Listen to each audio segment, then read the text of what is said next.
Very good afternoon, ladies and gentlemen. My name is Marvin. I'm the country leader for Quantinuum Singapore, and it gives me great pleasure to share with you what we are doing in quantum computing from research to reality and Quantinuum.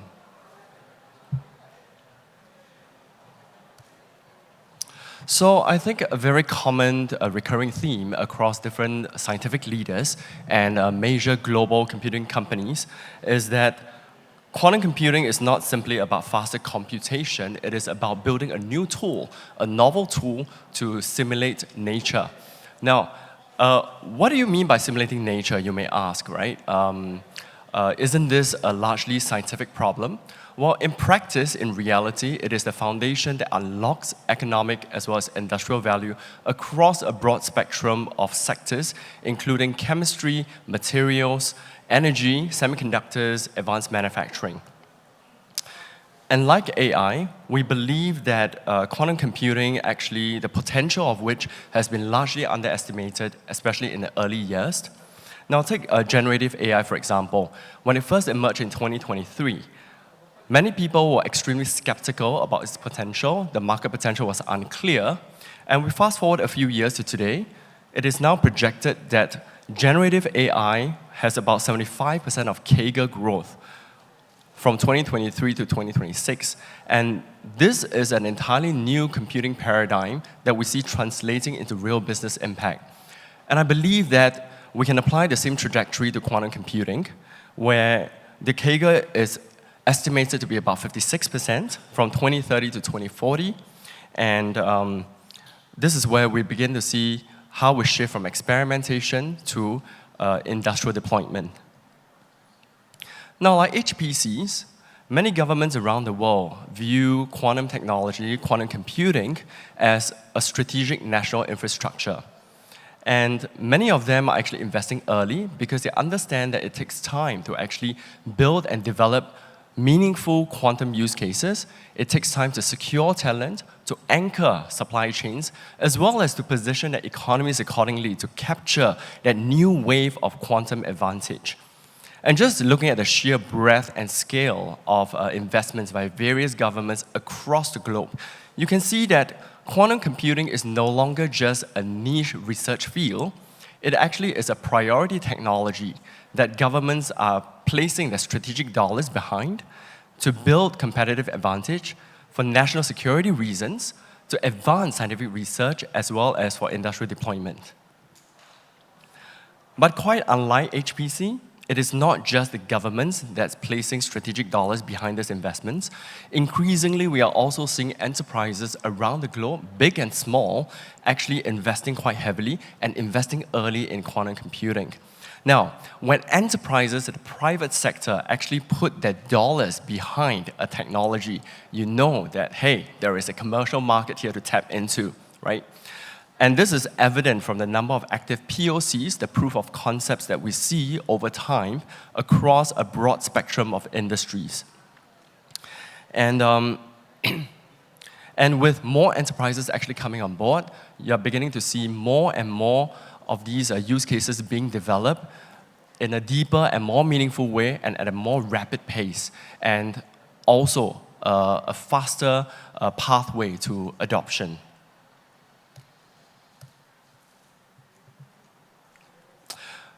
Okay, so bringing the attention back to ourselves, right? So I'm sure you guys would have heard quite a bit about Quantinuum. We made headlines recently. We just got publicly listed early last month. So who exactly is Quantinuum and what do we do? Now, Quantinuum is one of the world's leading quantum technology companies. We are close to 700 strong across the globe with employees scattered in 10 different geographical sites around the world. More than half of us hold PhDs as well as masters. And this matters primarily because we believe that quantum computing is not just about chasing after quantum hardware, but really is a combination of world-class science, engineering, research, software, algorithms, research capabilities coming together and pushing the scientific frontier.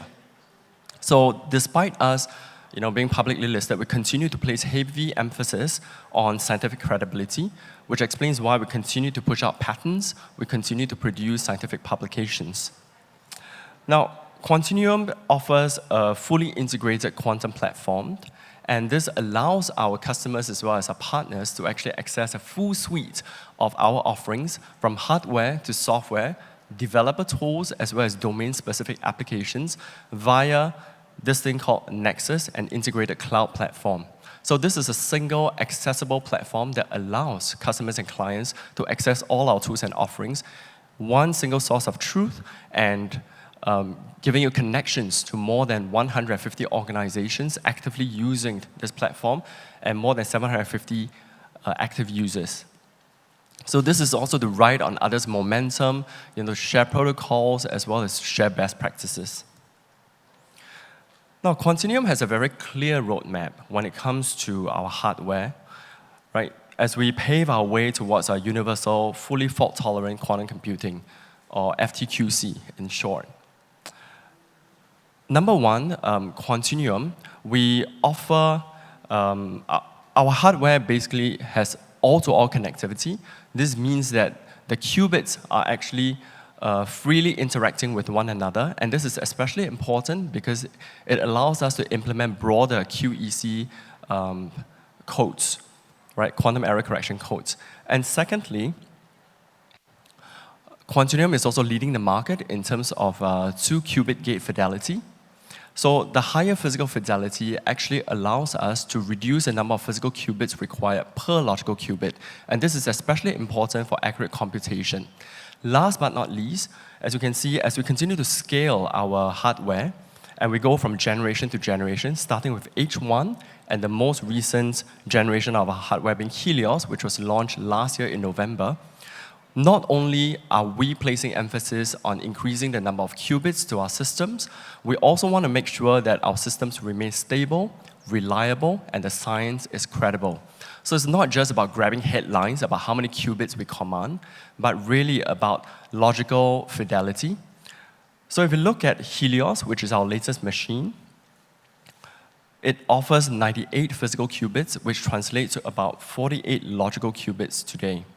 And next year, this time, we hope to launch Sol machine, which offers close to 100 logical qubits, and potentially offering logical fidelity of 99.99%, and so on and so forth. One key point here to note is that we have a very strong hardware team, so all hands on deck. As we speak over here, my colleagues in the US, they are continually doing R&D as well as production on the various generations of our machines that is to come. So we are not just focusing all efforts on Sol, but concurrently our hardware team is also working on Apollo at the same time and working on Lumos machine at the same time. So this is especially important to us and has always been our ethos because this is the only way that we can continue to stay on track to deliver our hardware based on the timeline, the very strict timeline that we hold ourselves to. So the combination of rapid innovation together with a culture of disciplined execution really culminates in enterprise-grade customer success as well as satisfaction. So this is something that we hold ourselves very strongly to. Now, Quantinuum, we partner with various leading global organizations across the globe and across various sectors, spanning finance to chemistry, pharmaceutical sectors, energy, material, sustainability, and advanced manufacturing sectors. So our partners and our customers bring the domain-specific problems to the table, and Quantinuum, we offer our expertise, our comprehensive suite of tools and offerings and capabilities. And what we usually do is we co-develop, we work very closely with our customers and partners to co-develop, to identify quantum problems first before we co-develop algorithms together, and we test them on our machines. As we do that, as we test the algorithms and run them on our machine, it also helps us to stress test our machine.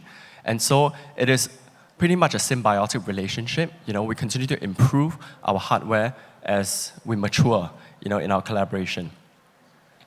So we also work very closely with government partners, such as Qatar. Qatar, we work very closely with their government to help them to support their ambition to establish Qatar as a regional quantum hub. We also work very closely with them on talent attraction and development. A case in point, Singapore office. I come from Singapore, and Singapore will be the first country outside of the US to actually host our latest machine, the Helios machine, which will be available in the later half of this year. So another office worth mentioning is our Japan office, which works very closely with ReKent on hybrid quantum classical computing. So ReKent hosts our H2 machine, which is our earlier generation machine. Now, before diving into specific applications, what actually makes a good quantum use case? In the case of chemistry, right? How do we make use of quantum computing meaningfully, right?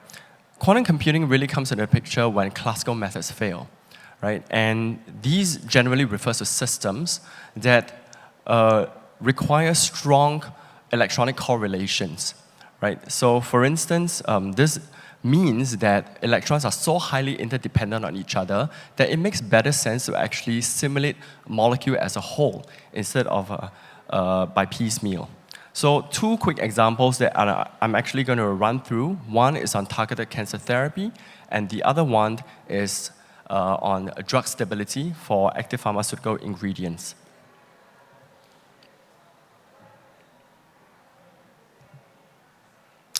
So radiodynamic and photodynamic therapy. So this involves a photosensitizer that is especially photosensitive. So it absorbs radiation from a light source, and it transfers that energy to an oxygen triplet molecule that is available in your living tissue, in your tumor cells, and they subsequently produce a highly reactive singlet oxygen that kills your cancer cells.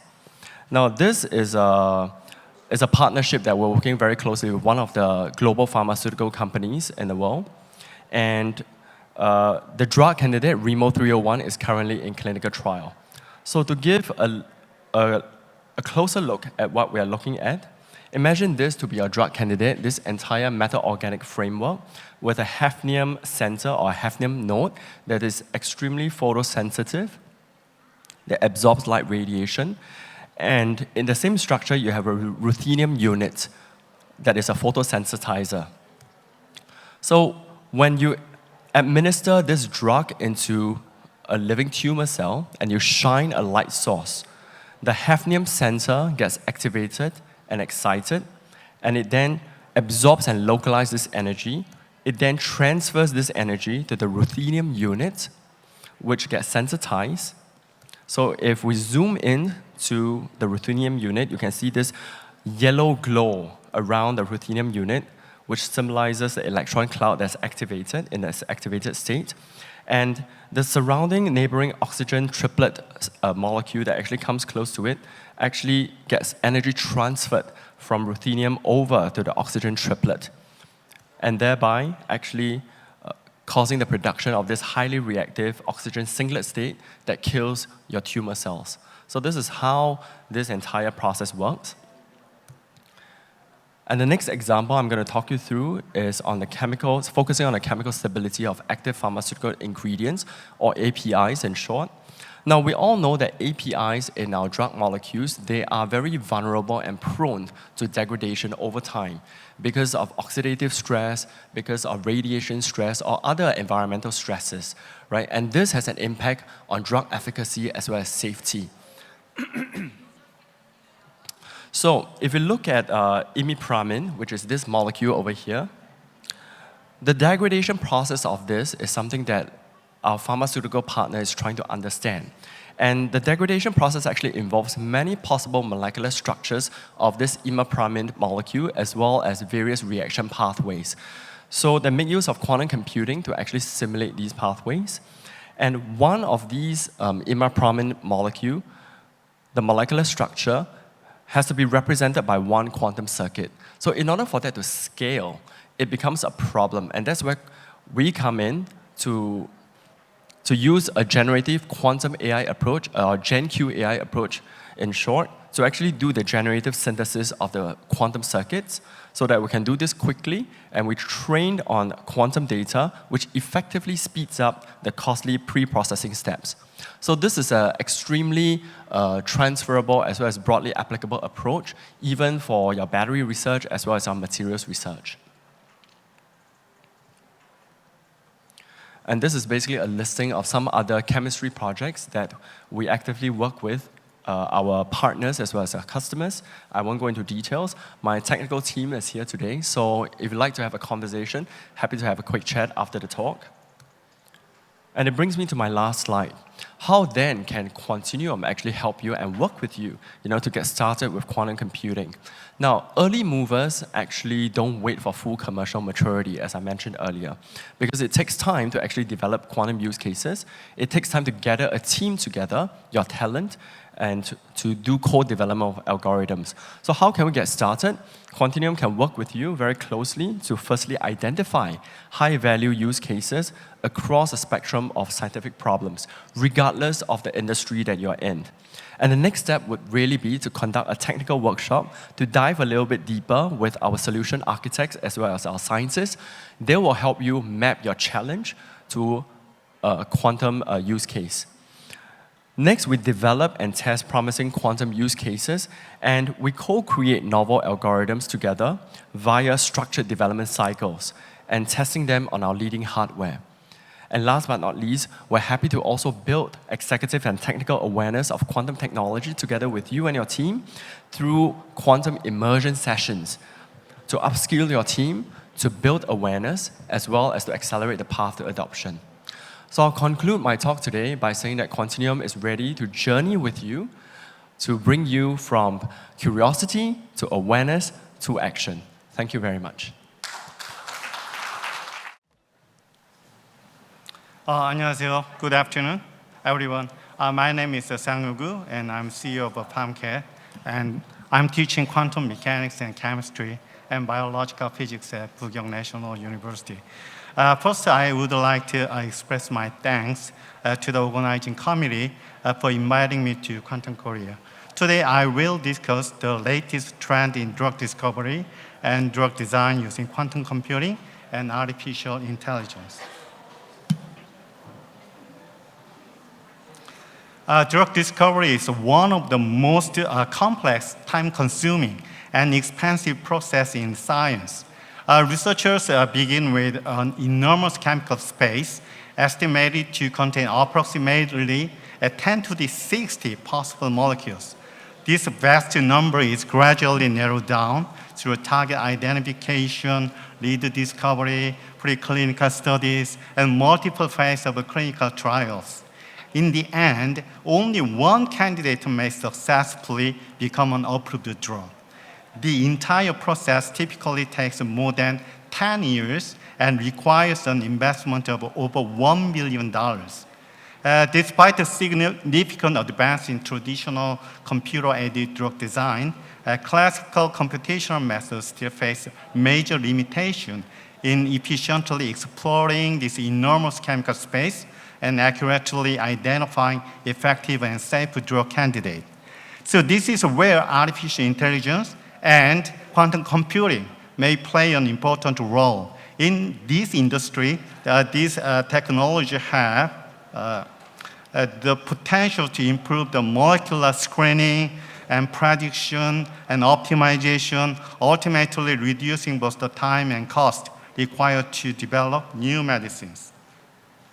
Let me first explain how AI is already changing the traditional drug discovery process. As an AI-driven drug design platform, as an example, IonQ, my company, has developed the Formulator, an integrated drug discovery platform that combines artificial intelligence with a physics-based computational method. Formulator consists of 5 core modules. The first module focuses on predicting the 3-dimensional structure of a target protein.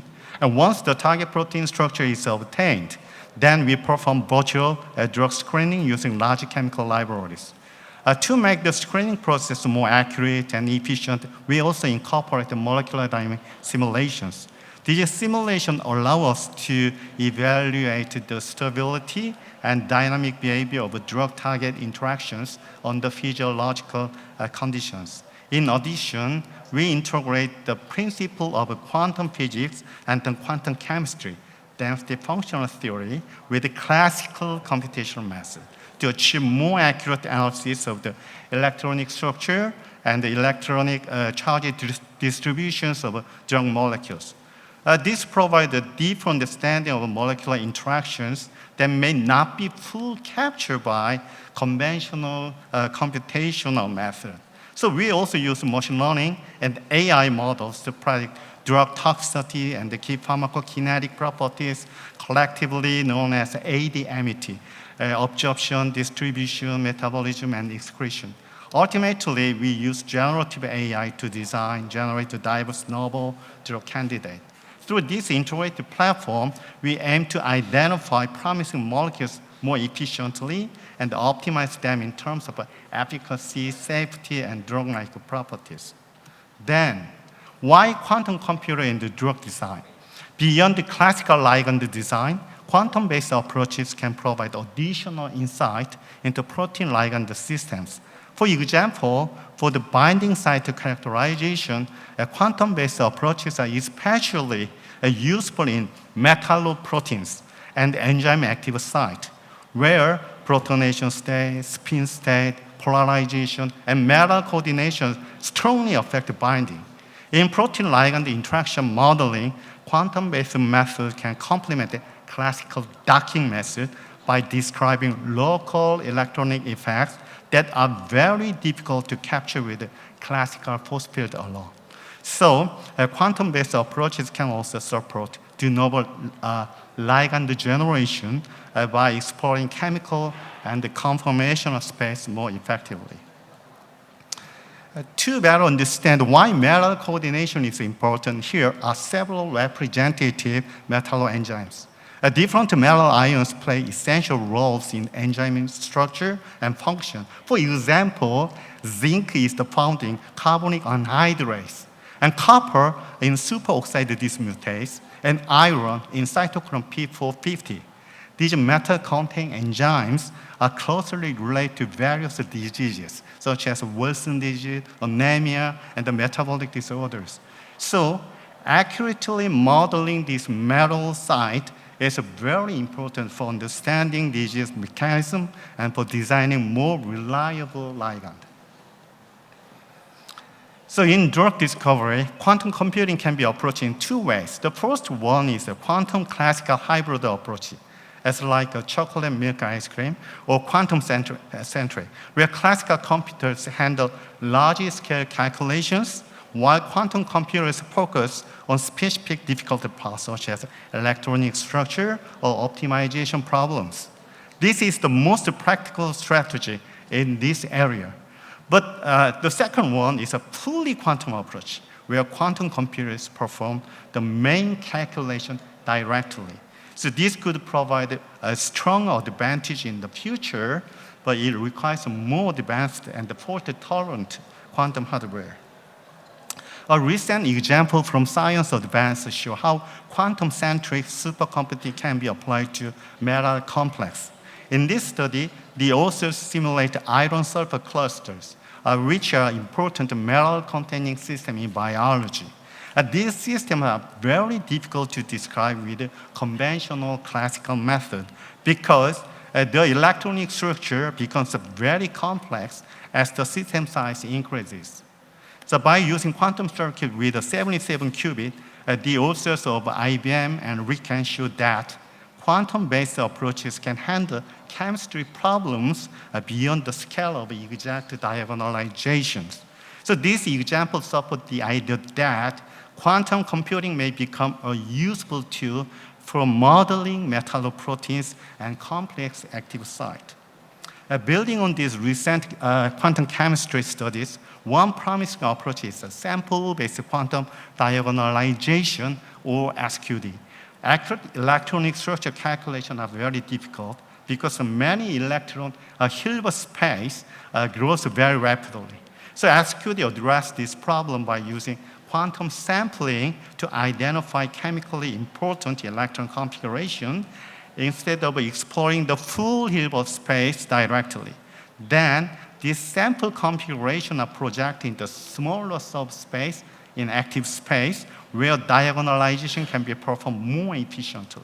So therefore, SQD can be a future practical strategy for studying complex molecular systems, especially when full electronic structure calculations are too expensive. A recent milestone shows how these methods are moving toward real biological systems. The researchers from Cleveland Clinic, RIKEN, and IBM used the quantum-centric supercomputing to simulate a large protein complex, including T4-lysozyme and the trypsin. The largest system contained 12,635 atoms, which is a really significant scale for quantum-assisted chemistry simulations. In the workflow, the protein was divided into smaller embedded clusters, and SQD was used to calculate the more complex electronic domains. So these results suggest that quantum-centric approaches are becoming more practical for modeling large biomolecular systems and protein-ligand interactions. Another one is the mRNA codon optimization using quantum computers. In mRNA vaccine or therapeutic design, one protein sequence can be translated into many possible RNA sequences because the several codons can encode the same amino acid. So the goal is to select an optimized RNA sequence by considering factors such as codon usage bias, GC, guanine cytosine content, and repeating nucleotide. In this study, a peptide fragment from the SARS-CoV-2 spike protein were converted into an optimization problem and tested using quantum computing. So the quantum approach showed comparative results compared with classical genetic algorithm, suggesting that quantum computing could support future mRNA drug and vaccine designs. So beyond the academic research, global pharmaceutical companies are also actively exploring quantum computing for drug discovery. The one represented example is Pfizer. Pfizer has collaborated with IBM to apply quantum computing to the discovery of a new drug candidate, including research related to mRNA-based drug development. They have also worked with QB Pharmaceuticals to predict the structure of a potential drug candidate using quantum-based approaches.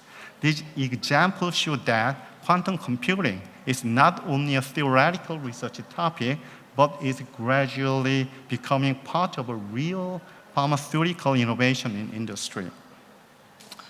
AstraZeneca is collaborating with IonQ, AWS, and NVIDIA to develop a quantum accelerated computational chemistry workflow for pharmaceutical research. The study focused on simulating a key step in the Suzuki-Miyaura cross-coupling reaction with a catalyst, a specific example of a transition metal enabled reaction, which is widely used in the synthesis of the small molecule drugs. By combining the IonQ Forte quantum computer with Amazon Braket, NVIDIA, CUDA-Q, and GPU-accelerated classical computing, the team achieved more than a 20-fold improvement in computational speed, reducing the estimated runtime from months to days while maintaining the same accuracies. So this collaboration demonstrated that how hybrid quantum classical computing could accelerate the complex molecular simulation and improve the efficiency of drug development. Johnson & Johnson is another example of quantum computing adoption in pharmaceutical research. The Johnson & Johnson has collaborated with Pascal to explore how quantum computing can be applied to real pharmaceutical problems. So their focus includes more accurate calculation of molecular structure, electronic state, and chemical reactions, which are really essential ingredients for drug discovery. So Roche has collaborated with the Quantinuum, formerly known as Cambridge Quantum Computing, to explore the potential application of quantum computing in drug discovery. The collaboration focused on analyzing the physical, chemical, and the quantum mechanical property of a compound that are relevant to identification, optimization of a new drug candidate. As part of this collaboration, Roche and Quantinuum conduct early-stage drug discovery research focused on Alzheimer's disease.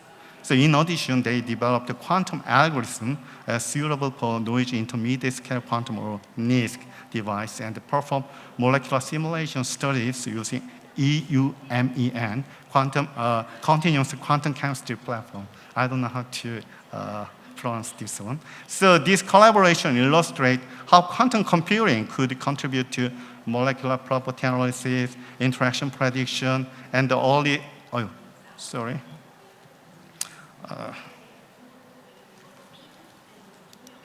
so early stage drug discovery. So this recent study presents a hybrid quantum classical framework for discovering KRAS inhibitors by in silico medicine. KRAS is a notorious anti-cancer drug target for undruggable target. First, the training data was generated through data mining and heat expansion and virtual screening. Then a generative model combining a quantum circuit promotion QCBM and the classical AI generation model LSTM model was used to generate the new candidate molecules. So 150 molecules were synthesized, and among them, 2 valid heat compounds were identified. 2 compounds designed by quantum algorithms were tested by binding and cell-based assay. In particular, 1 compound binded to the switch 2 pocket of KRAS G12D. This suggests that this quantum algorithm assisted compound may be promising candidate for future drug design.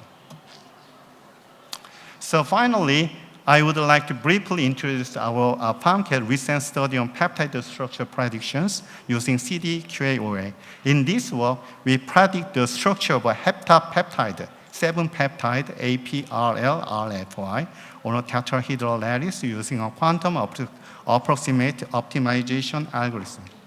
To improve the convergence of QAOA, we applied the counter-diabatic driving terms. The predict structure were compared with the classical computational method, such as Hartree-4, density functional theory, molecular dynamics simulation, replica exchange model. This suggests that a quantum classical hybrid approach can be useful for short peptide structure prediction. And also, these results suggest that CUDA-Q의 can capture the reasonable peptide conformations and may be useful as a quantum classical approach for short peptide structure prediction and even intrinsically disordered proteins. So intrinsically disordered proteins, or IDP, are proteins with a single stable structure. Instead, they exist as a flexible ensemble with many possible conformations. So they make up about 30% of human proteins and play important roles in signaling, transcription, and transport. Because IDPs are also related to disease such as cancer and diabetes, predicting their structure is important, but very challenging problem. So one example of IDP, nuclear protein, known as a target protein for pancreatic cancer with 82 amino acid, we focus on the structure prediction using quantum computing. So unlike normal folded proteins, IDP have a very weakly funnel or rugged energy landscape, so they do not have a single stable native structures. Because of these problems, classical AI-based methods such as AlphaFold can have limitations in predicting IDP conformations. So this workflow shows how we predict the ensemble structure of a nuclear protein using CUDA-Q의 with only 22 qubits. First, the NUPR1 sequence was divided into 10 residue fragments, and each fragment was mapped into a tetrahedral lattice. Then CUDA-Q의 was applied to obtain quantum probability distributions for possible local conformations. So using a sliding window approach, these local structures were sequentially connected to reconstruct the full-length, the IDP candidate. So finally, the generated structures were refined by molecular dynamic simulations in solvent. This is real quantum classical hybrid systems. So through this process, we obtained 224 IDP ensemble structures showing diverse conformation and local structure features. So the final message is that quantum computing has several potential applications in the pharmaceutical industry. It can support the protein ligand binding predictions by estimating binding affinity more accurately, especially for metalloenzymes. And it can also be used to simulate drug-target interactions, helping researchers understand how new drugs affect proteinogenes. In addition, quantum-based approaches may contribute to metabolism, toxicity prediction, multi-target therapeutics, and the peptide or protein drug design. So finally, these applications suggest that quantum computing could improve drug discovery from early stage screening to candidate optimization. Thank you so much. So, thank you very much for giving me the opportunity to speak at the Quantum Korea 2026 today. So, it is an honor to be able to discuss the industrialization of quantum technology in Japan, as we did last year. So, as executive chair of the Q-STAR and the chief of the digital officer of the Toshiba Corporation, I will explain Japan's quantum strategy and initiatives towards industrialization. As an industry-led quantum technology consortium, Q-STAR aims to create business opportunity based on quantum technology. So, overview of Japan's quantum strategy. So, to strengthen its economic and industrial foundation and enhance its crisis response capabilities, the Japanese government has designed 17 sectors as priority investment area, including AI and semiconductors, biotechnology, aerospace, digital and cybersecurity, and more so. So, quantum technology is positioned as a strategic growth priority within these sectors. So, focusing especially for the field of the quantum technology, strategic discussions have been held annually in Japan since 2020 under the Cabinet Office Council for the Science, Technology, and Innovation. That's called the CISTI. So within this framework, industry, government, and academia are collaborating to actively advance a national strategy aimed at achievement the 2030 goals based on the three pillars: research, vision, and industry, and the politics that support them.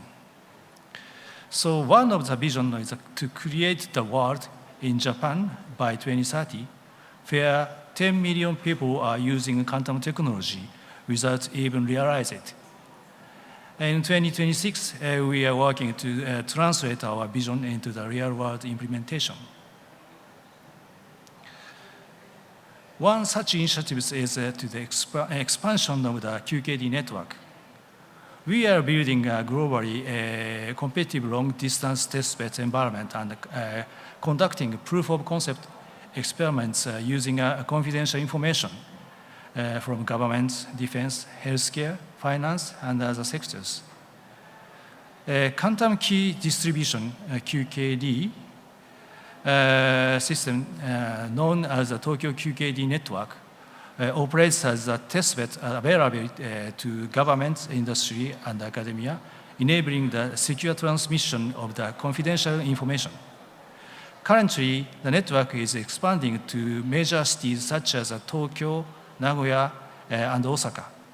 Furthermore, with the global goal of the establishing a nationwide network, we are promoting integration between the terrestrial networks and satellite-based QKD, as well as international standardization. So, as the following section, we will introduce Q-STAR's activities. So, Q-STAR is an organization decided to create industry and business based on the quantum technology, covering a wide range of the fields, including quantum computing, quantum sensing, quantum communication, and cryptography, and algorithms, software, platforms, materials, and devices. Since establishment, the number of the members has grown to 160 companies and organizations.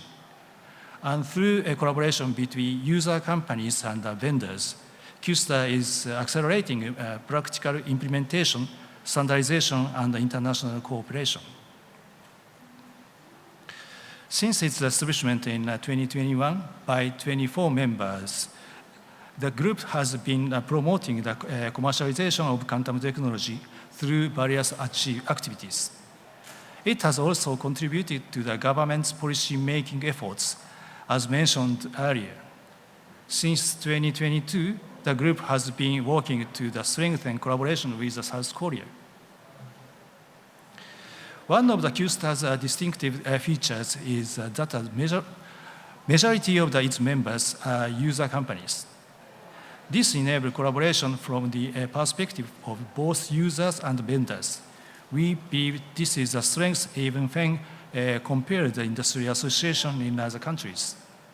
Furthermore, nearly all Japanese startups and the quantum field area members, and we aim to provide them with opportunities to expand their business.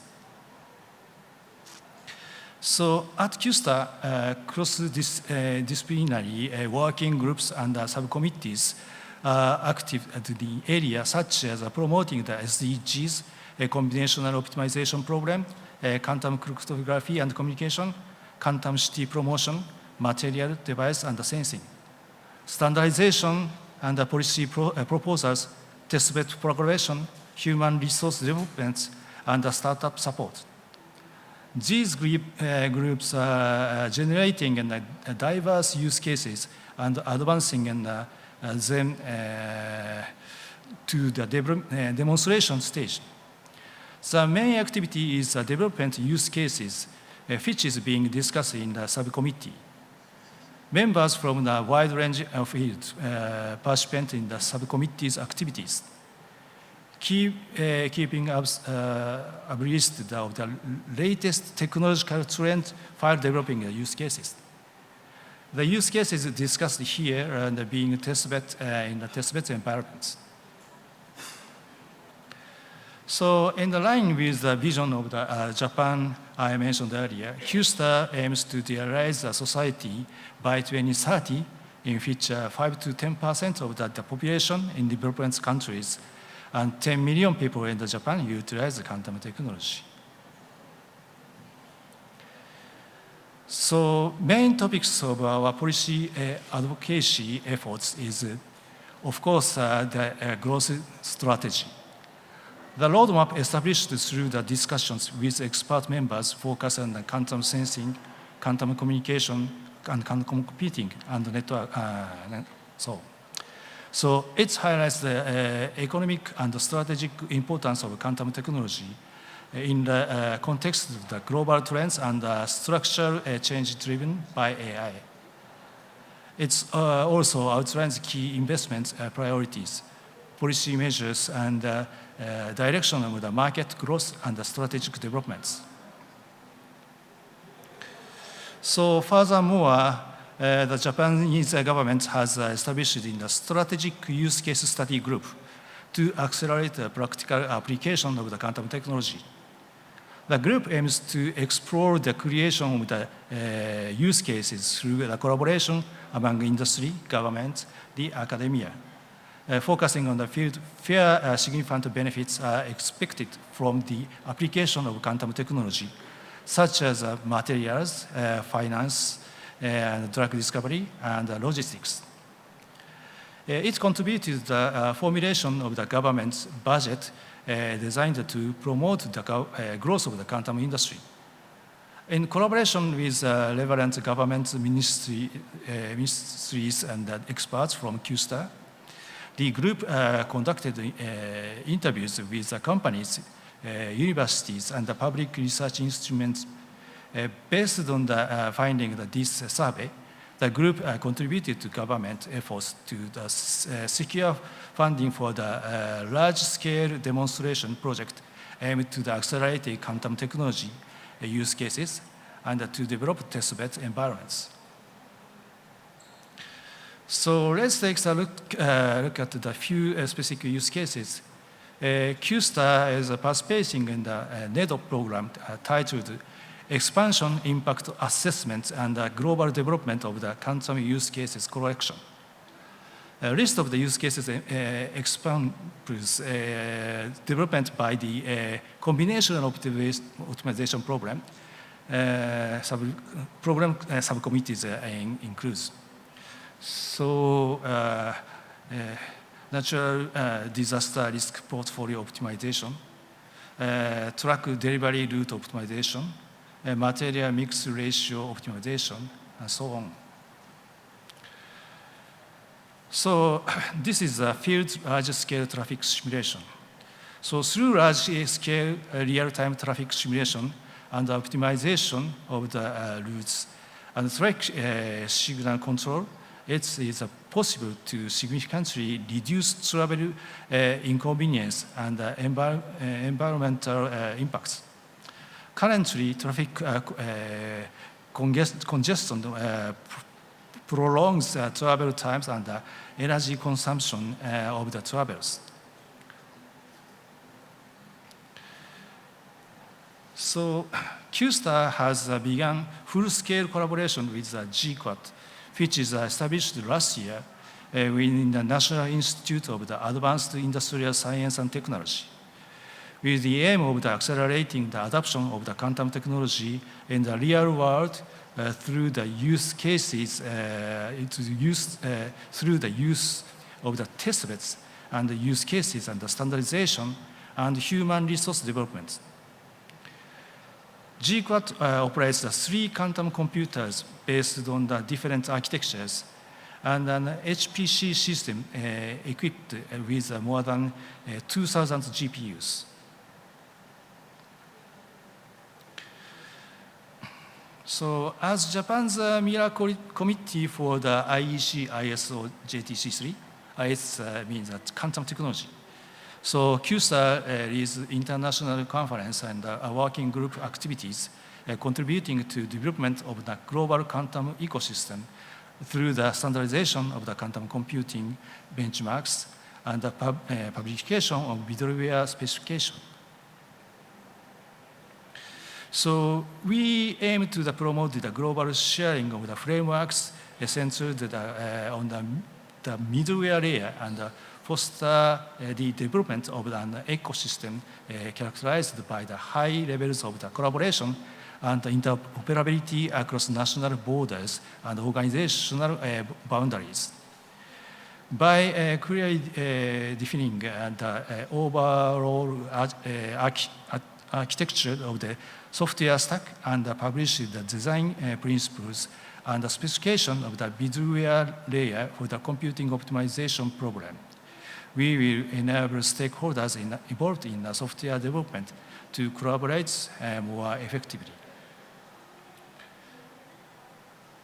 So I would like to discuss our talent development and educational programs.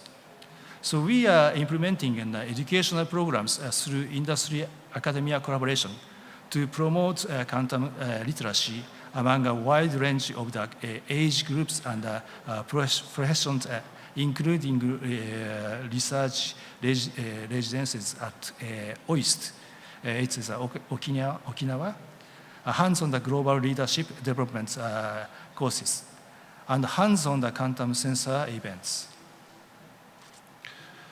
So we have also established the QSL, Quantum Literacy Standard version 1, to standardize foundational knowledge for all digital professionals, including non-researchers and non-experts.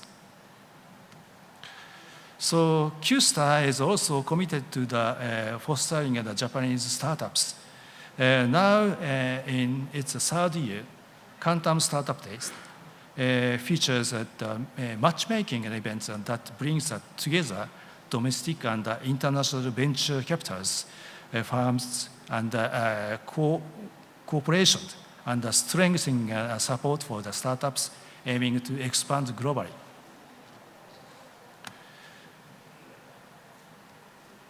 So we are also actively engaging in a global collaboration.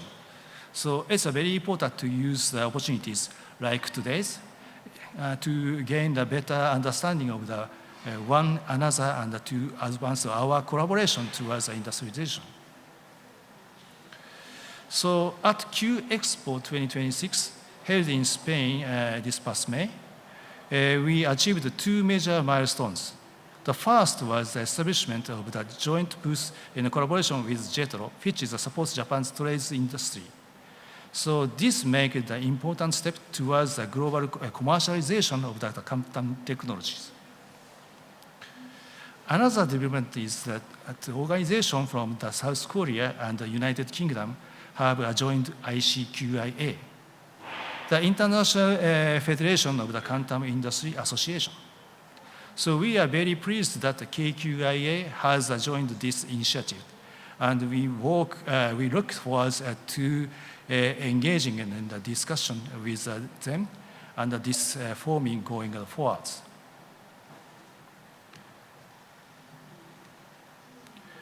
So, joint symposium held by the Q-STAR and the G-QUAD last September was also a symbolic example of our international activities. We invite the members of the Multilateral Dialogue on Quantum, MDQ, to discuss the practical application of the quantum technology and new business opportunities. An ecosystem is essential for creating new industry in the field of quantum technology.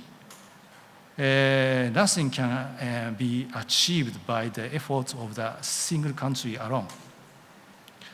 So I sincerely hope that we will continue to deepen our collaboration with like-minded countries, South Korea, and work together to open a new future. So, thank you very much. Thank you very much. So my name is Jin Sung Kim. I'm a developer relations manager for quantum computing at NVIDIA. It's always a pleasure to be here in Korea and speaking to the work that we're doing at NVIDIA for quantum and the work that we're really doing with the entire ecosystem, including with some very important partners of ours here in Korea. So over the next 20 minutes, I want to talk about how AI, HPC, and quantum are coming together and why that combination is going to help make quantum computing useful. I'll talk about our own quantum computing platform and how we fit into the ecosystem, especially within Korea and the broader APAC ecosystem, and some of the AI-enabled breakthroughs that we're seeing within the industry, and then finally the open models that we just released a few months ago to push the path forward to useful quantum computing. So history has, of course, shown us that every scientific revolution starts with some sort of new instrument. When Robert Hooke first built the compound microscope, he discovered a tool that opened up entirely new regimes of science. So things like modern biology, germ theory, which ultimately led to vaccines, antibiotics, and molecular science. So from our perspective, quantum computers are the instrument for the next era of scientific discovery. They'll allow us to probe nature at a level that we fundamentally cannot reach today. They'll let us understand quantum scale interactions for chemicals and materials, enabling things like drug discovery, energy breakthroughs, and many more applications that I'm sure we haven't even thought of yet. So what is NVIDIA doing within quantum computing? We are not building our own quantum computer, but what we are doing is creating the conditions for success within the ecosystem. So NVIDIA has a long history of building the tools that have enabled scientific discovery, starting with scientific computing with CUDA, which ultimately made it possible to program a GPU in the same way that you would program a scientific instrument for scientific discovery. This led to developments in deep learning, which ultimately led to the advances in generative AI that we all know today. And from our perspective, quantum is the next era in that line. We released CUDA-Q in 2022 to allow quantum computers to be programmed in the same fabric as GPUs and AI supercomputers. And the pattern is essentially the same for all of these. We build a platform, we work with everyone in the ecosystem, and we accelerate the entire stack so that the whole field can move faster. So our perspective here is that all of useful quantum computing will be hybrid. A useful quantum workload will likely be AI plus HPC plus quantum working together. The quantum computer is a specialized tool that will be able to solve certain specific parts of an application, but the rest of the workload necessarily has to run on CPUs and GPUs. So the QPU here will be a performant integration with a classical computer, where the classical computer will be doing important workloads like calibration, error correction, pre and post processing in order to do a useful workload. And here you can see our ecosystem really reflects that. We're proud to partner with over 200 quantum partners. We work with more than 90% of the largest quantum startups. Over 80% of QPUs are either integrating with us or have integrated with us. And we accelerate every leading quantum framework. So at the heart of our platform is CUDA-Q. CUDA-Q is the open platform that we built for hybrid quantum classical computing. It runs across every major QPU modality from superconducting, trapped ion, neutral atom, photonic, and spin. It allows you to write a program once and target a specific backend. For example, if you're just developing the applications, you can simulate your application on a performant GPU simulator. You can, with a single line change of code, target a physical quantum processor. We have a number of quantum processors that we are already integrated with. And we've built libraries on top of it to make it easy to program applications and leverage accelerated computing for things like error correction and applications development.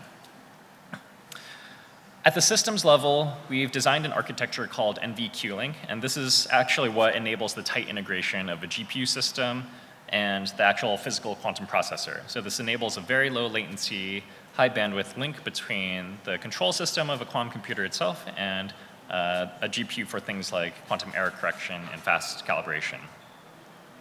And recently, we just released the first open AI models for accelerating quantum research, and I'll speak more to that later. So when I talk about what a hybrid quantum classical system, it doesn't look too different from what a data center looks like today. So there will be storage, there will be networking, there will be GPUs, CPUs, but also there will be quantum processors of many different flavors. So in our world, we imagine being able to couple to many different quantum processors and enabling the entire ecosystem to connect their quantum processors to the fabric of accelerated computing and AI.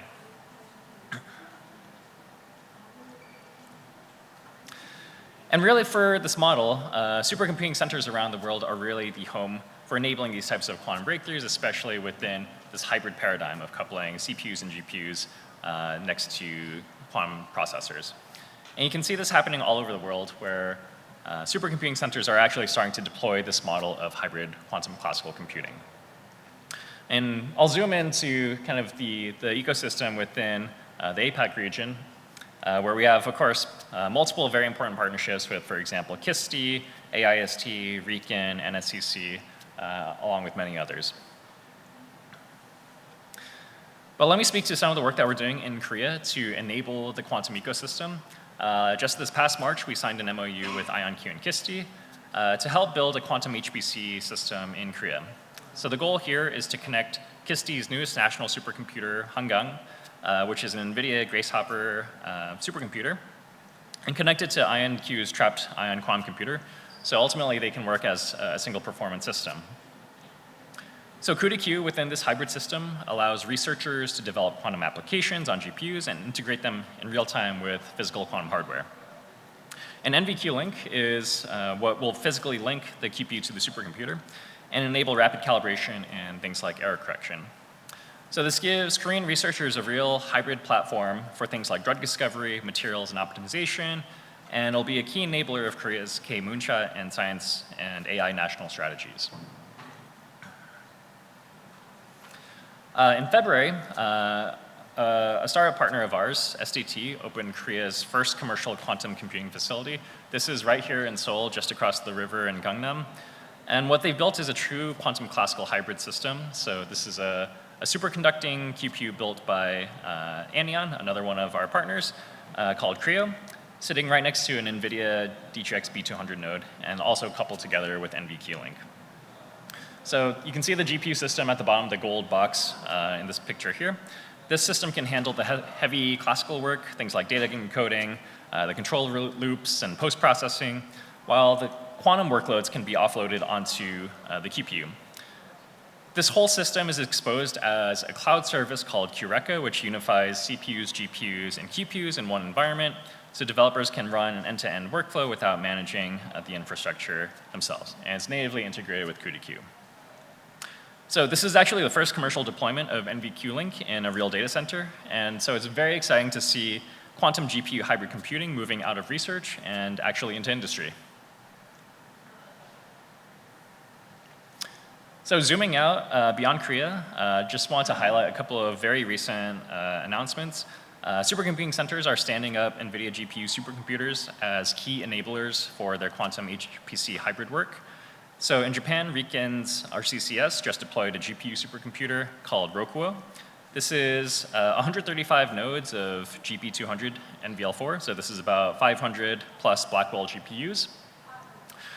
This supercomputer will support the HPC side of their quantum HPC hybrid platform. And with CUDA-Q, it will tie into Fugaku and into the physical quantum processors like Quantinuum's trapped ion system called RayMay. Very similarly, in Singapore, NSCC just launched Aspire 2B. This is more than 1,500 NVIDIA H200 GPUs. This is the country's largest research GPU cluster. It's built for AI and scientific computing and designed to link up with Quantinuum's Helios quantum computer later this year. So with CUDA-Q, we're actually beginning to see hybrid systems at supercomputing scale be deployed and start to enable research into hybrid quantum classical applications. Okay, let me switch gears and talk a little bit about AI for quantum computing. So in order to get to useful quantum computing, the community is basically in agreement that we need to achieve quantum error correction at scale. So nearly every QQ builder has developed a logical qubit roadmap to achieve this. So there's a number of things that we need to do to actually get to useful quantum computing. We need to enable advances both in the physical hardware to run the quantum workloads, but we also need to push on advances in the quantum algorithms and error correction methods to actually scale and get to the number of logical qubits that we need for a useful workload. So the future that we see for useful quantum computing is this concept of the quantum GPU supercomputer, as I showed before, where the QPU becomes an accelerator in a GPU supercomputer. And so it turns out that nearly every problem on the way to useful quantum computing, calibration, decoding, error mitigation, algorithm design, simulation of next generation quantum systems, all of these problems are actually the kind of problem that AI is actually very good at solving. And we're already starting to see AI enable breakthroughs in scientific discovery in quantum today. So what I'm showing here is recent work from Oratomic. This is a startup that just spun out of Caltech earlier this year. And this is a great example of how AI is accelerating algorithmic developments for useful quantum computing. So what this plot is showing is the estimated number of physical qubits needed to perform Shor's algorithm. This is, of course, the algorithm that can break modern security protocols with a large enough quantum system. And so for many years, the number of physical qubits that we believed were needed to implement Shor's algorithm remained relatively flat. So with the lowest estimates coming in around, say, 10 million qubits, physical qubits needed. Now, within the past 2 years or so, this picture has changed dramatically with essentially just algorithmic developments, discovering that this number could actually be many orders of magnitude smaller. So the most recent estimates by Oratomic claim just 10,000 physical qubits using a novel architecture and improvements in quantum error correction methods. And very notably, AI was instrumental in developing the Oratomic algorithm. So they used AlphaEvolve to optimize the algorithms used in their error correction schemes, and they were able to reduce their physical qubit count by about a factor of 1,000. And their CEO, Dolev Blufstein, had a great quote in Time magazine when they were interviewed about this development. He said, "No question that we use AI to accelerate this development, no question at all." So just a really fantastic example of how AI is actually driving really transformative developments in algorithms in quantum computing today. So this brings me to what NVIDIA is doing today to support AI developments for the entire quantum computing ecosystem. We recently announced NVIDIA Ising. This is the world's first open models built specifically to accelerate the path to useful quantum computers. So Ising is a set of foundation models aimed at some of the hardest problems standing between us and useful quantum. The first one is calibration, and the second one is quantum error correction decoding. So these are open models so that any QPU vendor or any researcher or really anyone in the ecosystem can take them, they can fine-tune them, they can use their own data on them, they can build upon them, they can extend them, they can make it your own. So it's a really open set of AI models intended to enable the entire quantum ecosystem. So starting with Ising calibration. Ising calibration is a vision language model for calibrating QPUs, while Ising decoding is a set of convolutional neural networks for accelerating and optimizing the decoding of quantum error correction codes. We also have released a set of cookbooks, a set of workflows for training, fine-tuning, quantizing, and doing inference with these AI models. This gives researchers a set of powerful tools for actually building on these models.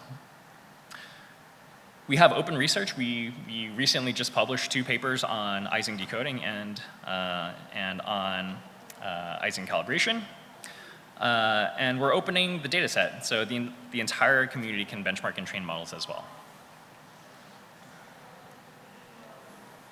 When we announced the Ising models, we announced these with about 20 different ecosystem partners. This number is much larger today. But I want to emphasize this because we don't build models or products in a vacuum. We work very closely with the players in the ecosystem to develop the tools that fit their needs and are helping to solve some of their hardest problems. So we're very happy to see the rate of adoption in our ecosystem. Okay, so let me zoom in a little bit on Ising calibration. So if you've ever looked at how a QPU is calibrated today, it's a very painful process. So in order to get the performance, good performance on a QPU, you actually have to calibrate many, many different parameters to actually make it perform and do something useful. It's a complex process. It can take days. Setting up an automated pipeline is a major engineering challenge. And in many cases, hundreds or even thousands of parameters need to be tuned to get good performance on your quantum computer. This also affects the amount of uptime that you have on your quantum processor. So Ising calibration was trained on a variety of different experimental calibration procedures from different quantum hardware modalities in order to make this process much smoother and automate it. So if you've ever looked at kind of a calibration procedure for a quantum processor, it can be a very complex workflow.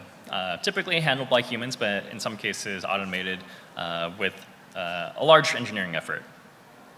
So typically what this looks like is you have a set of experiments that you want to do. You want to iterate through some parameters in your experiment. Once you get a good fitting, you then move on to another set of experiments.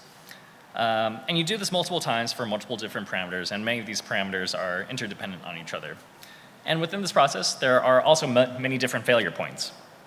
So it's an extremely complicated workflow that takes experts, lots of time to fine-tune and to actually get good results on a quantum processor. So what Ising calibration is, it's a vision language model that actually can recognize results from experimental data and plots and infer the correct calibration actions to take. So we can integrate into an agentic workflow so that it can actually control the quantum processor based on off of inferring the right action to take based off of examining the experimental results coming out of the quantum processor. It is QPU agnostic. We trained it on multiple different modalities of QPUs. And it outperforms any other model for calibration. So what does this actually look like? So the agent today looks like any other kind of chat-style agent. You can give it a high-level goal. You can watch it propose experiments. And you can intervene if anything looks off. So let's actually take a look at what this looks like. So this is an experiment done by 2 partners of ours, IonQ and Conductor Quantum. IonQ builds electrons on helium quantum computers. So essentially, they need to trap a single electron on the surface of liquid helium. And they're working with a partner called Conductor Quantum, who's building agentic calibration methods. So Conductor Quantum integrated their solution with NVIDIA Ising and actually did this demonstration. So let's take a look. So for this experiment, one of the first things that you need to do for this type of quantum processor is to actually isolate a single electron. So you do an experiment called a Summer-Tanner experiment to actually do this measurement. And so this is what you can see that it's asking for approval to do this action. Conductor built this integration with our Ising calibration, and you can see it's starting to generate actual experimental data. And it's examining the parameters of the experiments in order to actually find a good operating point. And you can see it just found a good operating point. So really, really, it's just amazing to see what agentic AIs can do today. Let's take another look at another example. Okay, so this is an example done by Academia Sinica and NCHC. So this is the full calibration of finding the qubit fundamental frequency in a full qubit chip. So they actually integrated NVIDIA Ising into several different agentic workflows, starting from an orchestrator that has a knowledge base, it has an experiment execution agent, but it calls NVIDIA Ising to actually examine the experimental results. So we can take a look at this workflow. You can load, with this integration, they were able to couple a database to the calibration agent. And so it has a knowledge base that it can call from. And then it'll actually start to make some decisions about what to do. So you can see it's starting the experimental execution. It'll start to generate some plots. And then Ising calibration will look at the results of the plots and make a determination. So you can see some initial experimental data coming up, but the fit is bad. You can see that the fit is bad, and any human can see the fit is bad. The agent also knows the fit is bad, so it's going to make adjustments to the calibration parameters and actually adjust this to actually start to find a good operating parameter to find the qubit frequencies. So if we skip ahead, you can actually see it's starting to find the qubit frequency. So they are actually able to do this across the entire qubit chip, and it's a very tedious manual process that has to be done. So great results by them. Okay. So in addition, we invented this QCal-eval benchmark. So this is actually a benchmark where you can actually start to evaluate the performance of an agentic way of calibrating a quantum system. So you can check out kind of the paper here in the archive link below. In the last couple of minutes that I have, I just want to quickly talk about Ising decoding. Okay. So switching gears, the second model is Ising decoding. Error correction decoding is how you turn noisy physical qubits into reliable logical qubits. And so what happens here is the QPU produces a stream of noise syndromes. These are measurements that tell you something went wrong in your QPU, but they don't tell you the exact nature of the error. So the job of the decoder is to look at these measurement syndromes and in real time figure out the most likely error that occurred and how to correct it. So there's a major bottleneck for error correction. And if you don't have a fast and accurate decoder, you can't have a reliable, fault-tolerant quantum computer. So Ising decoding is a very effective way of speeding up the decoder and also improving the logical accuracy. So it takes local errors from the QPU, it corrects them locally so that a follow-up global decoder has to process many fewer syndromes. And as a result, it can do this much faster and much more accurately than without the pre-decoder in front of it. So we can see that with the decoder, you can get both an improvement in the speed and an improvement in the logical error rate. So overall, the Ising decoding makes error correction workflows faster and more accurate. And we can take a couple looks at some of the experimental data here. So you can see for various error rates, we can see the runtime is lower for most cases. It's a fixed runtime, so by reducing the amount of errors that are coming through to the global decoder, we can actually get an overall faster runtime. And we can also get an improved logical error rate by cleaning up these local errors and then feeding them to a global decoder. Okay. So with Ising decoding, it's applicable to any QPU or decoder. We can offer scalable real-time inference. It enables local and parallel error correction at very low latency. And you can fine-tune it, so it can actually learn the qubit noise from experimental data. OK, so with that, I'd like to thank you for your time. To find out more, you can check out any one of these links, and thank you once more. Thank you very much, everyone. It's a pleasure to have you all here today. As you said, my name is Nick Mondrik, and I work with IonQ's Quantum Interconnects team, where we develop systems for linking many types of quantum devices. And today, I'd like to talk a little bit more about how we're thinking about combining different types of quantum devices and technology, both to scale and to unlock new use cases and applications. So first, a look quick forward from the lawyers that I have to include. And then, I'd like to start with, IonQ today is very different than the IonQ of just a couple of years ago. A couple of years ago, IonQ was a company focused on developing trapped ion quantum computers. And we have evolved from that into a full-stack quantum platform company that is integrating quantum computing, sensing, networking, and security, including over 7,000 kilometers of deployed secure quantum communications networks, including a large deployment here in Korea. We have advanced timing and navigation capabilities in terms of building some of the world's leading atomic clocks and inertial navigation sensors that have been deployed at land, at sea, and in the air. And we also build, of course, quantum interconnects and compute systems for data center scale quantum computing and related applications. And so today, I want to focus on the compute and networking areas, and specifically on the interconnection and the intersection between the two, and talk about how IonQ is bringing together these types of quantum technologies to support not only our roadmap, but also the industry at large.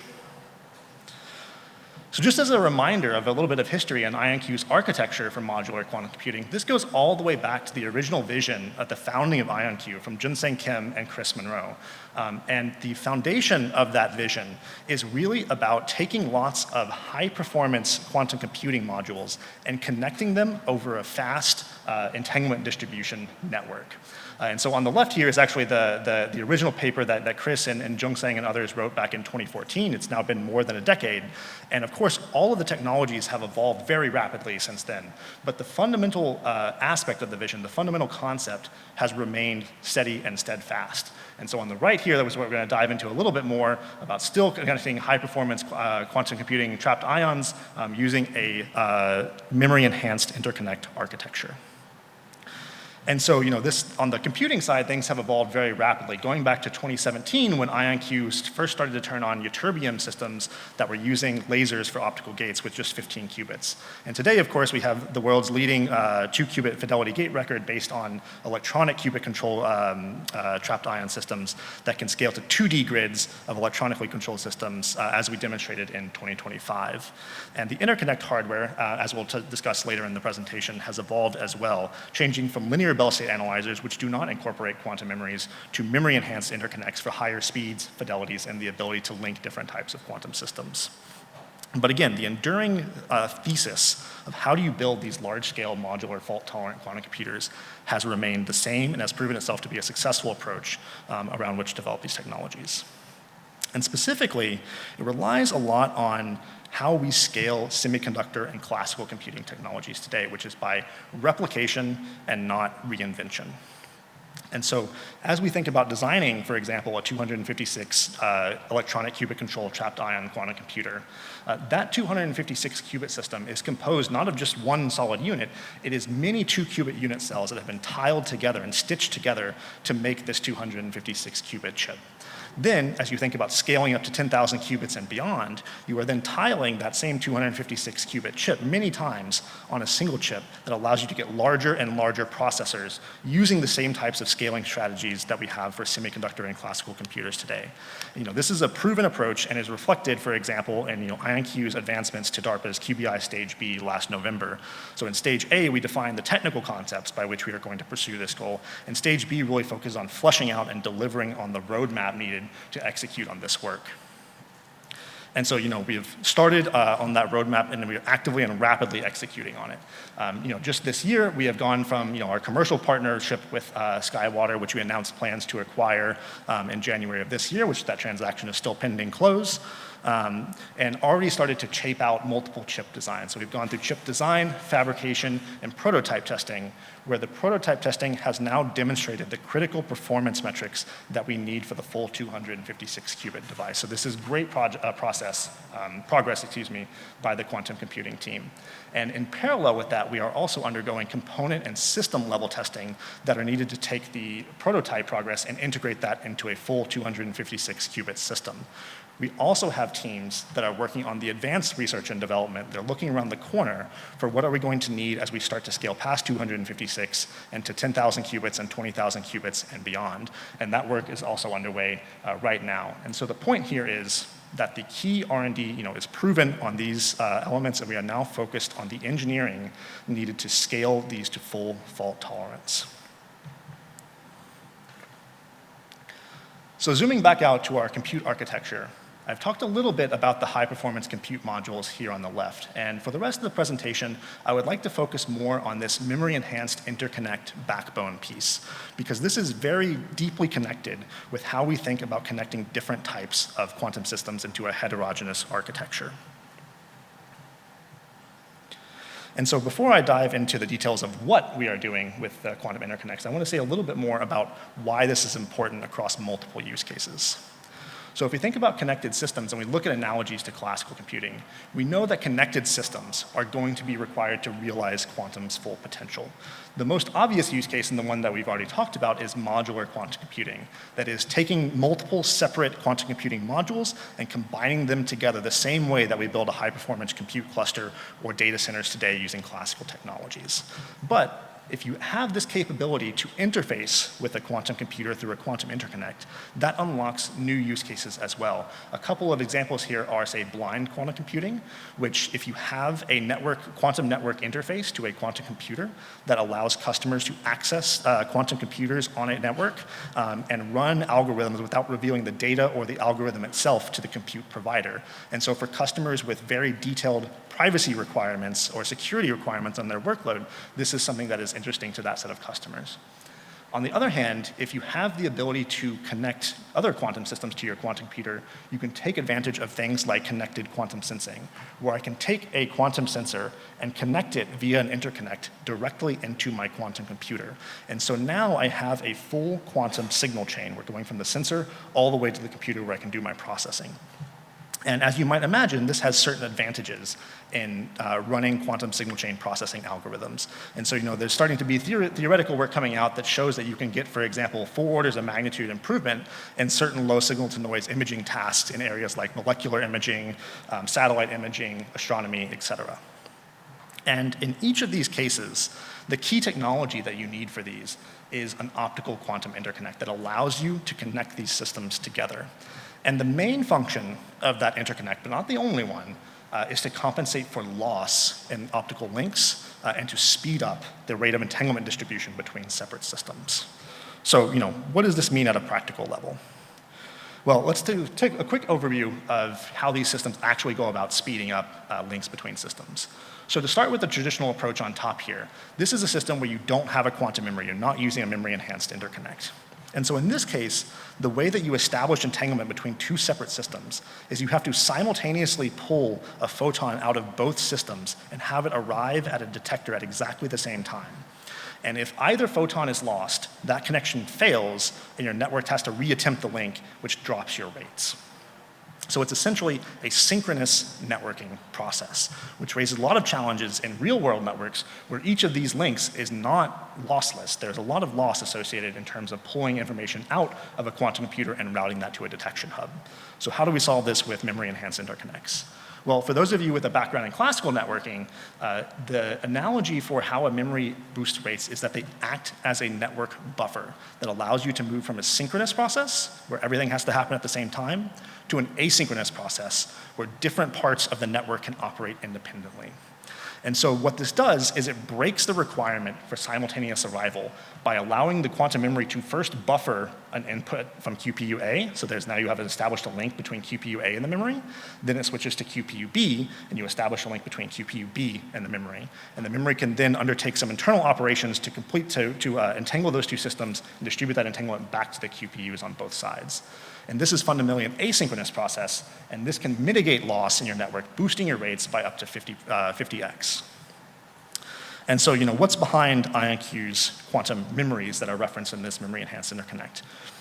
Well, the interconnect is built around 3 different leading technologies. So first is our quantum memory platform itself, which was the first system to demonstrate memory-enhanced quantum communications based on work that came out of Harvard back in roughly 2020. And this has extremely high storage efficiencies, meaning that you have a high fidelity link between the systems that you are trying to connect. It also has very high heralded storage efficiency, and I emphasize heralded in this context. So what does heralded mean? Heralded means that the memory gives you a read receipt when it receives quantum information. That is, it tells you, I have stored quantum information and I am ready for the next step. And so for those of you with a classical networking background, this is somewhat similar to a TCP IP connection where you have this SYN-ACK exchange that allows 2 systems to communicate in the presence of, say, packet loss in real-world systems. So in terms of realizing practical use of interconnects and entanglement distribution, heralded storage efficiency, and not just storage efficiency, is really critical. And finally, the system also has very high storage bandwidth, has a high acceptance bandwidth. And I'll explain a little bit more about this on the next slide, but what that means is that it can communicate with lots of different types of qubits. So what I want to emphasize here is that IonQ's quantum memory platform is not designed just to work with trapped ion systems. It can work with trapped ion systems, with neutral atoms, superconductor systems with transducers. Basically, anything that can produce an optical photon very likely can interface with the quantum memories. And the next piece is that this is fundamentally based on an integrated photonics technology. That is, we fab our quantum memories out of diamond semiconductor devices. And we have developed net new capabilities that allow us to place thin films of diamond on insulator. And so in the semiconductor context, this is really a step change, a paradigm change in the materials platform of diamond, because you can now start to integrate diamond at foundry scale. And we can start to leverage the massive investments in photonics and semiconductor fabrication at professional foundries to produce quantum memory chips and scale our interconnect systems to support millions of qubits going forward.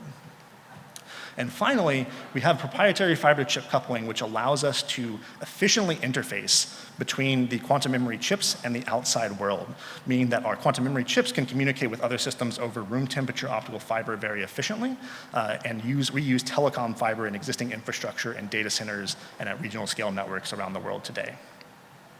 And finally, the last point I want to emphasize here is that these aren't just words that appear on the slides, and IonQ was actually awarded back in, I believe, April this year to be a performer on DARPA's HARQ program, which stands for Heterogeneous Architectures for Quantum. And the point of that program is to ask the question, what can we do better if we start taking different types of quantum computers and putting them together and combining their capabilities? And so the challenge here is, we have, there's 2 different tracks there. One is developing the hardware and components that are needed to combine these systems, and the other is working on the software and compilers that are needed to take advantage of those capabilities. And so we are on the hardware track, and actually we are the only industry performer on that shared backbone, the hardware track, which I think says a lot about the capabilities that we have. It's IonQ and a bunch of globally leading research and development universities around the world. And so I promised I would say just a couple words about how we use interconnects to connect different types of quantum systems. And so I want to come back to our little diagram here and take a double click onto why does this matter in the context of connecting different types of devices. So in addition to simultaneous arrival, if we look at the traditional approach without quantum memories, there's an additional requirement that the photons be indistinguishable. And this is a big problem if I have a photon that's coming from a trapped ion system and a photon that's coming from, say, a neutral atom system. They look different, they have different wavelengths, they may have different shapes, things like this. And that is incompatible with this type of approach to distributing entanglement. The good news is, with memory-enhanced interconnects, specifically with IonQ systems that have a very broad acceptance bandwidth, the QPUs on either side of the memory don't have to care about what is on the other end. Because it's an asynchronous process, there's no requirement for simultaneous arrival, and there is no requirement that the photons coming from either side of the link be indistinguishable. So what this means is that when QPU A is communicating with the memory, it doesn't need to care about what QPU B is doing and how QPU B communicates with the memory. As long as each system can communicate with the memory, they can communicate with each other. And so the point here is that these act as basically a universal interconnect or a universal interface between different types of quantum devices. So as long as your quantum device can communicate with our interconnect, it can link to any other device that can communicate with our interconnect. And so this is very critical when we start thinking about how can we combine different types of quantum technologies. It doesn't have to just be QPUs on either side. It can be sensors, it could be other networking gear, it can be other computers, the full gamut of quantum technologies. And so, in summary, IonQ's quantum interconnects are a proven solution, for showing that we can actually speed up links over a real-world quantum connection. They are very widely compatible with leading qubit types across computing, sensing, and networking, and we can scale them because they are based on semiconductor systems to support million-plus qubit devices. And so now if we zoom back out and think more about IonQ as a strategic level, this is part of how IonQ wants to support the entire quantum ecosystem. We've heard customers and we want to meet them where they are, where a lot of them are building and developing their own technologies and they run into these problems. They come to us and they say, how can you help us solve these problems? How can we help us connect our systems? How can we help us distribute entanglement between different locations and different devices at different scales? And so, this is part of our data center interconnect platform, but we also obviously are expanding, via the pending SkyWater transaction into providing some of the foundational material science capabilities in terms of quantum semiconductors and manufacturings, not to mention the individual device and component levels that are at the sensing and cybersecurity level. And so I just want to double click there and say that, a lot of this is already going on. IonQ is already in many ways acting as a merchant supplier across the quantum industry. We have atomic clocks and frequency cones from Vector Atomic being deployed in different places. ID Quantique sells some of the world's leading superconducting nanowire detectors. We are developing and selling these quantum interconnects and quantum memory systems into different ecosystems and parts of the world. And SkyWater itself, on their side, is also a widely trusted merchant supplier of different capabilities to the broader quantum industry, from advanced technology services of working directly with customers on technology development to superconducting circuits, photonic integrated circuits, and more. And so, in summary, if you are interested in these or other capabilities, we would love to talk more with you about the challenges that you're seeing and trying to solve. Whether you're a quantum technology provider, investor, ecosystem builder, or end user, we would love to talk with you. And this technology, I want to emphasize, it doesn't build itself, right? It's built by a team of leading experts from around the world. And if you're interested in joining IonQ and becoming part of that team, please don't hesitate to reach out. So with that, I will flip through a couple of additional boilerplate and say thank you very much. Much appreciated. Good afternoon, everyone. And thank you for the remaining until the very last moment before going to the networking night. My name is Sang Yun-om. I am the CEO of the IDQ Korea.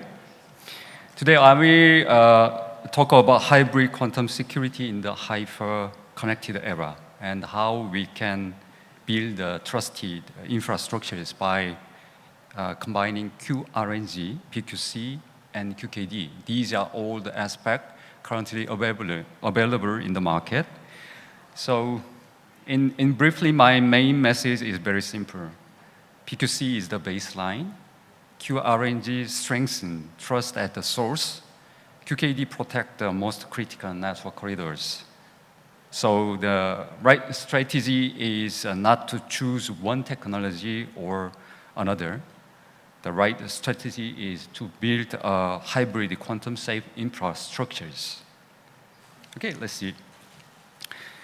So as we all know very well, the quantum technology has two very different paths. One on side, quantum computer creates new opportunities in many areas. They may help us solve problems that are extremely difficult for classical computers, such as optimizations, material discovery, machine learning, and complex simulations. But on the other side, quantum computers also create a major cybersecurity threat. In particular, sufficiently powerful quantum computer could make factoring and discrete legatrum problem much easier. That means that today's public key cryptography, such as RSA, Diffie-Hellman, and ECC could be broken. So quantum technology is both an opportunity and risk. Let me now focus on the risk side. As we maybe seen many times in different companies' roadmap, some are very aggressive. When we're talking about the quantum risk, we are not talking about the science fictions. We are talking about the long-term security of today's digital infrastructures. The key question is not only when will a large-scale quantum computer arrives. The more practical question is which data being transferred or stored today must remain confidential for the next 10, 20, or 30 years. That is why quantum security has already become a present-day infrastructure issue. Asymmetric cryptography is almost everywhere in our digital society, our personal gadget, mobile phone, etc. It protects secure web access, messaging device, payment system, PKI, and digital identity, electronic signatures as well.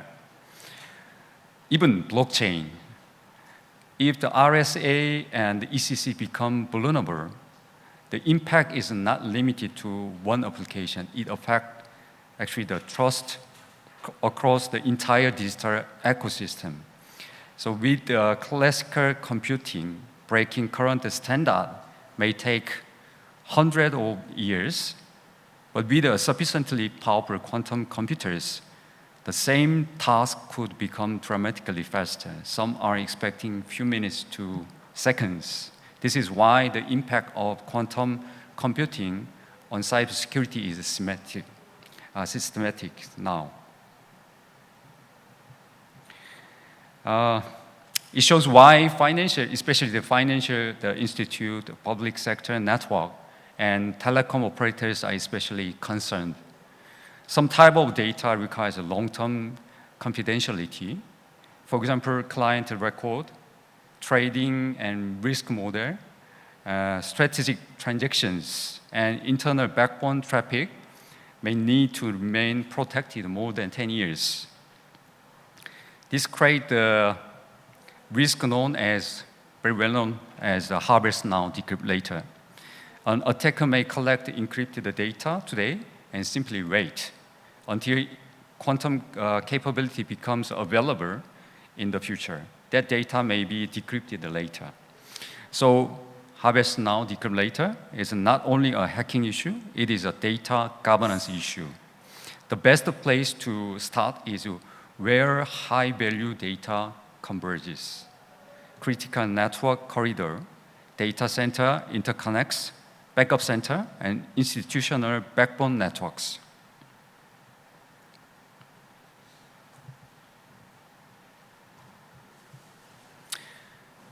This is well known in the market as a Moscas theorem. It provides a very useful way to thinking about the timing. There are maybe three variables.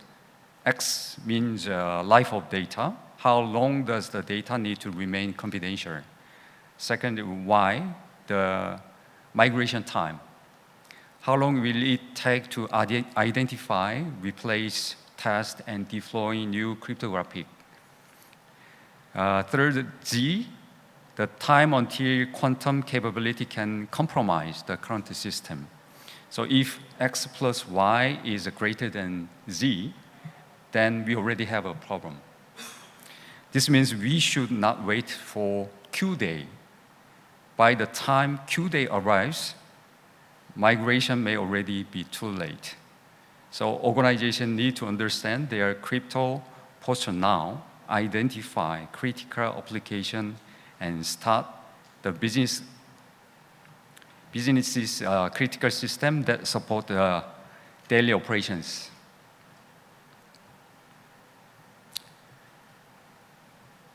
Let's see about the global policies. Its signs are becoming much stronger. Left side is CNSA 2.0, is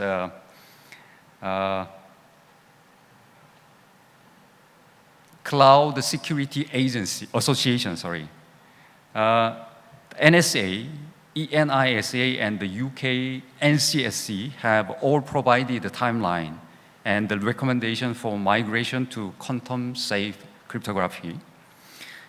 More recently, right side, the United States issued the Executive Order 14412 on June 22nd this year. Message is very clear. Federal agencies must appoint PQC migration lead, manage cryptographic inventories, and prepare prioritized migration plan. High value and high impact system must be transitioned to NIST approved PQC and FIPS-based protections. This is, I think this is very important because the quantum safe migration is no longer just a technical research topic. It is becoming a national infrastructure requirement. For industry, this means the crypto inventory, compliance, procurement, and operational governance will become increasingly important.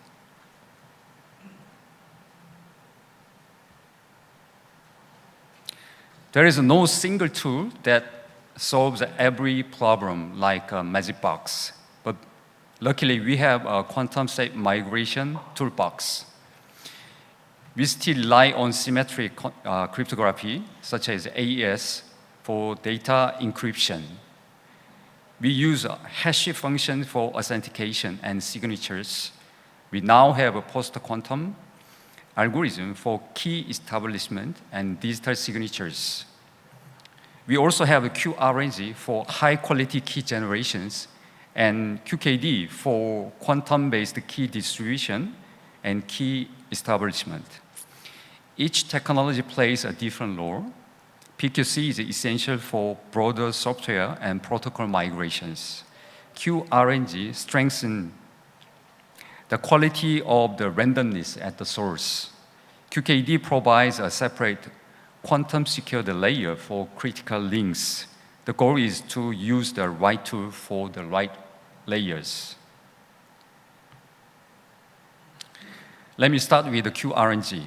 Cryptographic security begins with the randomness. All has the starting point.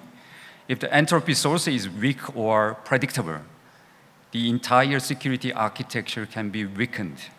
QRNG, or quantum random number generation, uses a quantum physical process to generate high-quality randomness. This is not only a research topic. QRNG has already been applied in practical use case, including mobile device since 2020, and this year we are expecting Galaxy Quantum 7. And we also have the quantum secure VPN and satellite communication, FIDO, finger authentication, quantum signature, and the secure video transmission, all using these quantum random number generation. The role of the QRNG is simple, but fundamental. It strengthens trust at the source. In a hybrid quantum-safe architectures, QRNG support the secure key generation, authentication, and trusted device itself. Next is PQC.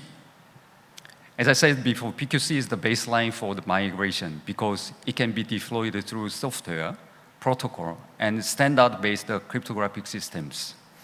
NIST has already published a post-quantum cryptography standard, including 3 candidates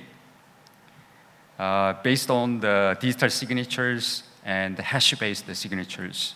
This means PQC is ready enough for organizations to start migration planning. But PQC migration is not just an algorithm replacement. It requires crypto inventory, protocol, integration, interoperability, testing, performance evaluations, certificate and PKI update, and long-term crypto agility. So the first step is not simply hiring a cryptographer. The first step is building a migration program. Now let's look at QKD. QKD is not a replacement for PQC. It's a complementary technology. QKD provides quantum-based key distribution for critical links. The generated key can then be used with the symmetric encryption. such as AES, to protect data between sites. In this example, we have the data center, both, and a backup data center. The data network carries encrypted traffic. Separately, the quantum channel generate and distribute the secret keys. This create additional security layers on top of the existing infrastructures. The key point is that QKD is particularly relevant for long-term data protections, critical network corridors, and high-trust environment where a single cryptographic assumption may not be sufficient.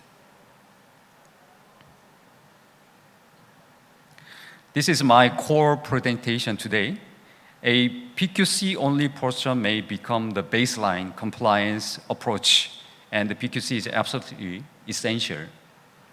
But for the most critical network corridors, rely on a simple single cryptographic assumption may not be sufficient for long-term resilience. A dual strategy, diversify cryptographic risk. PQC works mainly at the application and protocol layers. QKD can protect the underlying network connectivity layer, QRNG strengthening entropy at the source. So together, this creates a defense in depth. A dual key strategy separates the key exchange from encrypted data communication. This is similar to a multi-factor security concept. Instead of relying on one mechanism, we combine independent mechanisms. There are three major benefits. Firstly, resilience. Two independent key agreement mechanisms reduce dependency on one assumption. Second, crypto agility. The key distribution layer can be updated more frequently and independently from the encrypted data communication layers. Third, standardizations. This approach can build on existing frameworks such as ITUT, ETSI, QKD 014, and secure the protocol upgrades such as IPsec with RFC. This makes a hybrid quantum safe connectivity practical, not theoretical. IDQ, an IonQ company, provides a technology that supports this hybrid approach. For organizations starting with the PQC and QRNG, Solteris Network Appliance and Clarion KX can provide the QRNG-enhanced PQC-based security. For organizations that need the highest level of protection for critical links, Clavis XG and Clarion KX combines QRNG, PKC, PQC, and QKD all together. So the architecture covers 4 different layers: entropy, authentication, key agreement, and data encryption. So this allows customers to start with PQC migration, strengthening entropy with QRNG, and added QKD where long-term confidentiality and high trust are required. This is how the architecture can work in practice. At the data encryption layer, organization can use IPsec or MACsec. At the secure key distribution layer, QKMS manages and distributes the keys. The QKD network can provide the quantum-generated keys between trusted nodes. PQC can support authentication and key establishment. QRNG strengthening the entropy source. So this architecture allows a consumer node to also act as a relay node, enabling scalable deployment across multiple sites. I think the important point is integration for all the aspects, and the quantum safe security must work with existing enterprise, government, and telecom infrastructures. It must connect with the KMS, HSM, encryptor, router, and operational security systems. Europe is moving actively toward the quantum secure critical infrastructures. So European quantum communication infrastructure initiated the aim to safeguard sensitive data, and critical infrastructure by integrating quantum-based system into existing communication networks. The first phase focuses on national project. The next phase is about rollout and expansions. So we are also seeing concrete national deployment in Poland, 1,770 kilometers, and Slovakia also firstly national quantum communication together with the PQC and QKD. It is not only a technology race, it is also about sovereignty, resilience and trust issue. Korea also has meaningful deployment experiences. The government convergence network is very important because it demonstrated quantum secured connectivity at national scale. The network connects 48 government organizations and include QKD link, backbone rings, and trusted relay node. This type of deployment shows that quantum security is not limited to a laboratory experiment. It can be applied to real public network. Another important example is NIA's Open Quantum Testbed. This network connects Seoul, Pangyo, and Daejeon area and has expanded to 250 kilometers QKD and the PQC network. The purpose is to verify the reliability and stability of the quantum technologies and to promote the commercializations. The key word here is hybrid. We do not need to replace existing security system all at once. A more realistic approach is to combine technologies according to the use case. The migration path can be tested, pilot project, critical network deployment, and then broader rollout. This is the kind of the staged strategy that Korea can apply to critical infrastructures. Let me summarize with the 3 key takeaways. The first, Q-Day is not the deadline. Harvest now, decrypt later, risk start already now. If data must remain confidential for 10 or 20 years, then quantum risk is already relevant today.